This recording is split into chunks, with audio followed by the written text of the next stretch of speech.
बिस्मिल्लाहिर्रहमानिर्रहीम। मेरा नाम डॉक्टर मोहम्मद शेर अली है और मैं पिम्स हॉस्पिटल और प्रीमियम इंटरनेशनल हॉस्पिटल G8 में as a consultant physician and diabetologist अपनी सर्विसेज प्रोवाइड कर रहा हूँ। आज हम जिस टॉपिक पे बात करेंगे वो है डायबिटीज़ की कॉम्प्लिकेशन। जैसा कि हमें पता है शुगर के मरीज़ और ख़ास तौर पर वो मरीज़ जिनकी शुगर कंट्रोल में नहीं होती या कम से कम 5 साल से ज़्यादा उनकी शुगर तशख़ीस हुए हो जाते हैं, उनको पेचीदगियाँ आना शुरू हो जाती हैं।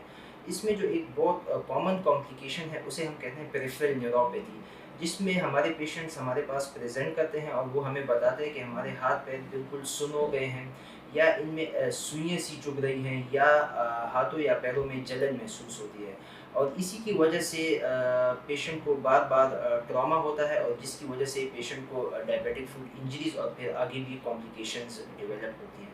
इसके साथ एक दूसरी जो कॉमन कॉम्प्लिकेशन है उसमें हाई शुगर लेवल्स की वजह से हमारे पेशेंट्स के गुर्दे मुतासिर हो जाते हैं और इसकी अलामात में पेशेंट का जो छोटा पेशाब होता है उसमें झाग फिर ज़्यादा बनती है और साथ साथ फिर टांगों में सूजन आना शुरू हो जाती है और मरीज़ का सांस फूलना शुरू हो जाते हैं।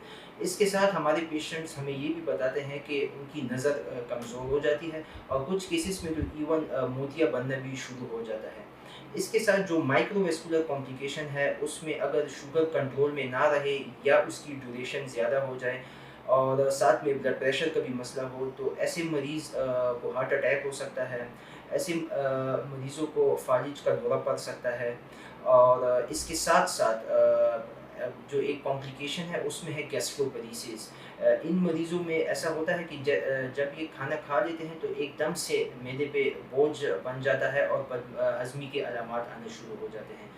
इसके साथ एक दूसरी कॉमन कॉम्प्लिकेशंस जो हमारे पेशेंट में हमने बहुत कॉमनली देखी है उसमें ये है कि पेशेंट को पोस्चरल हाइपोटेंशन डेवलप हो जाती है।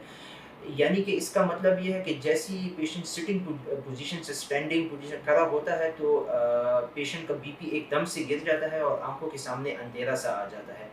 इसके साथ एक दूसरी कॉमन कॉम्प्लिकेशन जो है इरेक्टाइल डिसफंक्शन। हमारे मेल पेशेंट में मर्दाना कमज़ोरी की भी बहुत ज़्यादा शिकायत पाई जाती है। इसमें जो ज़रूरी है कि ये कॉम्प्लिकेशंस अगर अर्ली स्टेज पे हम इसको डायग्नोज़ करें तो ये एक रिवर्सिबल है और अगर टाइमली ट्रीटमेंट स्टार्ट हो जाए तो काफ़ी हद तक इनको कंट्रोल भी किया जा सकता है बल्कि इनको रिवर्स भी किया जा सकता है। लेकिन अगर अपनी शुगर का ख़्याल ना रखा जाए और बहुत शुगर लेवल्स आपके हाई रहें, HbA1c टारगेट्स को आप अचीव ना करें, आप परहेज़ ना करें और बाकी जो एक डॉक्टर्स की इंस्ट्रक्शन के मुताबिक आप अपने लाइफ़स्टाइल मॉडिफ़िकेशन को चेंज ना करें, तो इन पेचीदगियों की वजह से एक इर्रिवर्सिबल डैमेज हो सकता है और खुदा न खास्ता फिर डायलिसिस की भी ज़रूरत पड़ सकती है और दिल का अटैक हो जाता है या बिल्कुल पेशेंट जो है ना हार्ट फेलियर की तरफ चला जाता है।